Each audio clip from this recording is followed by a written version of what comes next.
Hello, my friends. This is Georg from Cook Like a German, and today we are making our final state, Thüringen, 16 states series, and it's the last one of it. And this is my sous chef Sandy, also a flood baby, like a rescue. And the crier is our one you know already down there. That is his brother Chippy. Hi, Chippy. Sandy is helping me out today, okay? So, and we have another one here, baby. Not related, but let's do it. I think this guy will just help me like eating whatever I drop. That's how much work I get from you. Okay, let's do it. So, where are we? Thüringen. Former Eastern Germany state came back to us, thank God. Beautiful area, woods, everything. But let's get back to what do we do for Thüringen? Because of the woods, deer, venison. We have some beautiful. My brother-in-law is a hunter and fisher, and his friend is a hunter and fisher. So they actually got me this venison tenderloin, and it is really the Cadillac of the venison. It's like almost like a filet mignon, and we will pan-sear this. This is like in buttermilk right now for, I would say, 5 hours. Takes a little bit the game out. The taste tenderizes it. Buttermilk, if you don't know, beside of regular milk, has a higher pH. So it will tenderize the meat more than regular milk or whatever you use to put it in. And with our venison, we need some sides.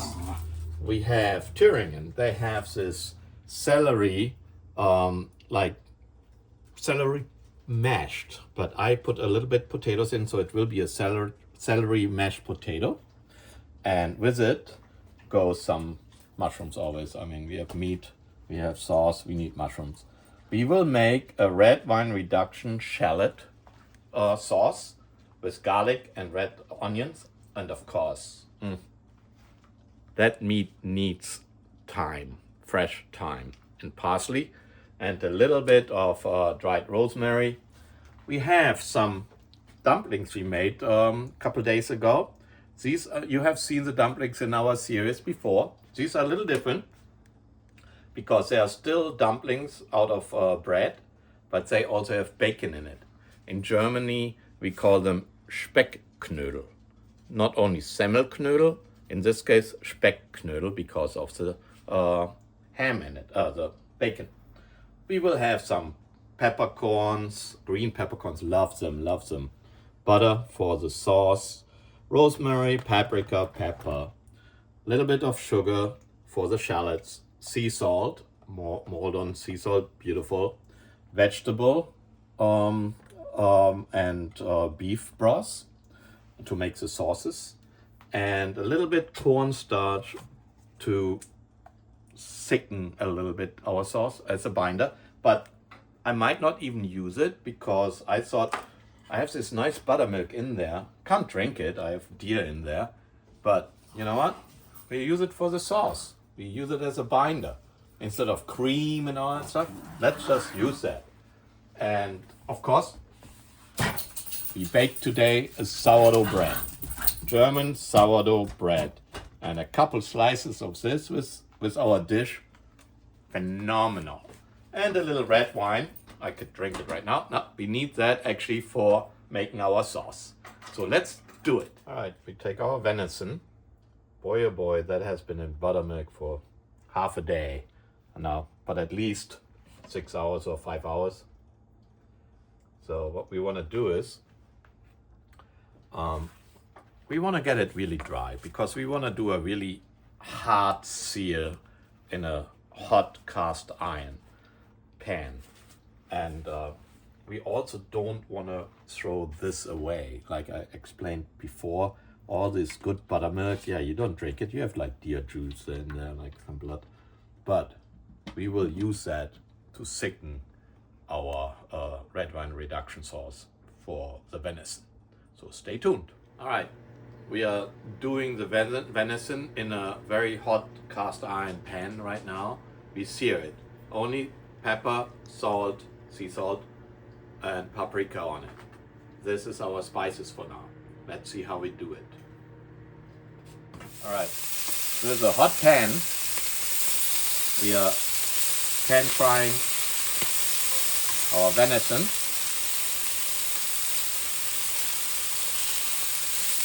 We want to sear it very quickly and then add butter and spice and thyme. This is hot, I cannot touch that.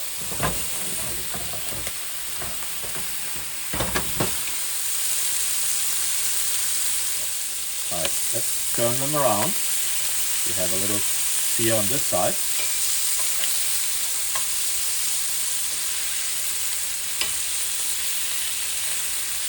We are shooting for around 50-60 degrees Celsius for medium temperature. Let's see what we got here in a moment. Most likely not there yet. Nope.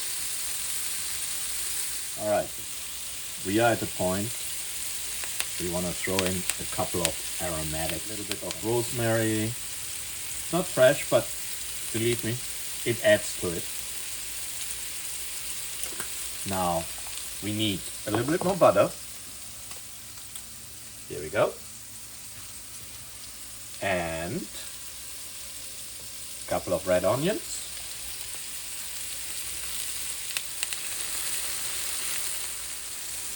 We are going for 140, 150, and I think we are there. Medium, a little bit over. That's where we want to stop. Bring it down. We took the tenderloins out and we let them rest now. They're medium right now. We don't want to cook them more, but we have the goods in here. This will be our base for our red wine reduction shallot and mushroom sauce. So we are concentrating on a side dish now, the celery mashed potato, and we boiled the mashed potato and the celery root. Do not confuse this with the green celery stalks. It's the celery root. This will be incorporated with some onions and garlic. So let's start and deglaze a couple of garlic. Glaze them. Oh, sorry. We're talking about red onions here. This will be all used and pureed, so we don't care how big the pieces are here or not. A spoon of garlic as well. A little bit butter. Everything goes better with butter. Medium heat. We don't want to burn the hell out of it. Alright, now we have to incorporate our potato, celery root.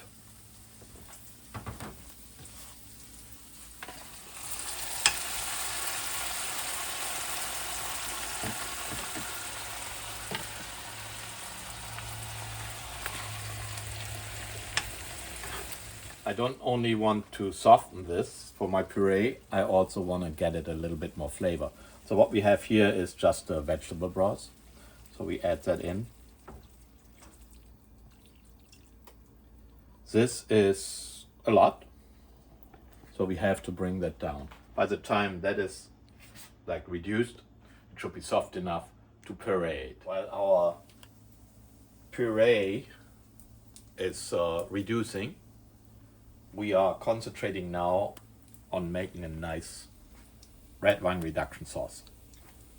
And that will be garlic, shallots, mushrooms, herbs, red onions, green peppercorns, little sugar, and we might or might not use cornstarch to thicken. As we described before, we might use the buttermilk. So let's start that thing up, increase the heat, get the onions in,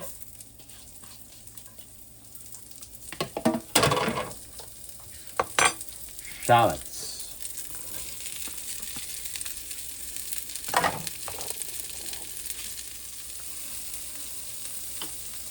say hello to mushrooms.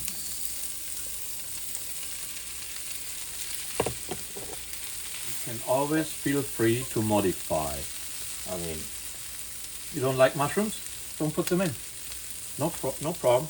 Doesn't make it worse. Just a different thing. I just love mushroom. All right, let's add some garlic.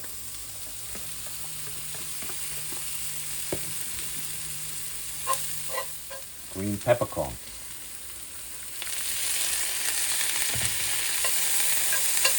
We're adding some sugar. You can use white sugar, you can use brown sugar. It doesn't matter. And we're adding a little bit of butter.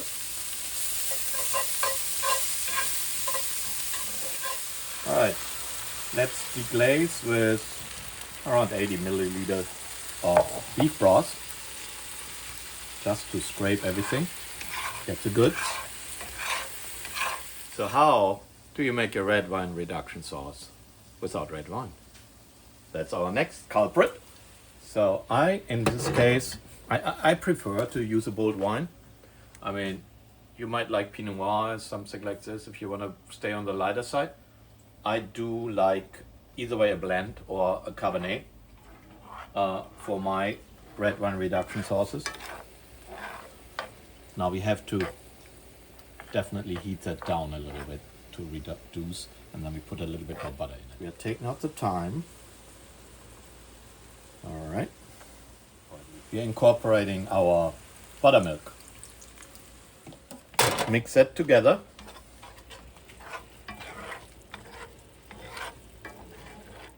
Always taste, and I think we need a little tiny bit more sea salt.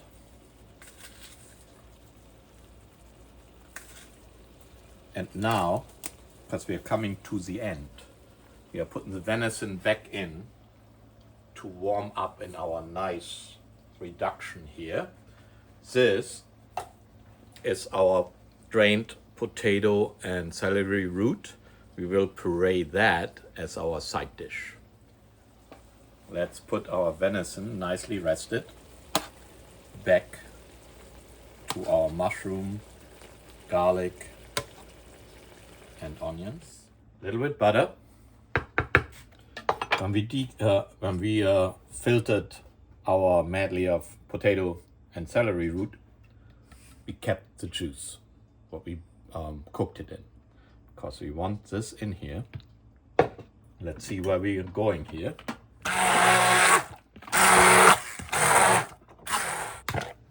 Nicely done. All right. Here's the truth. Venison fillet. Let's see how we do.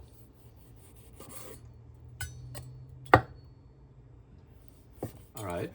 I think we reached our medium to medium rare, what I would like as my favorite temperature for this very soft and beautiful cut of meat.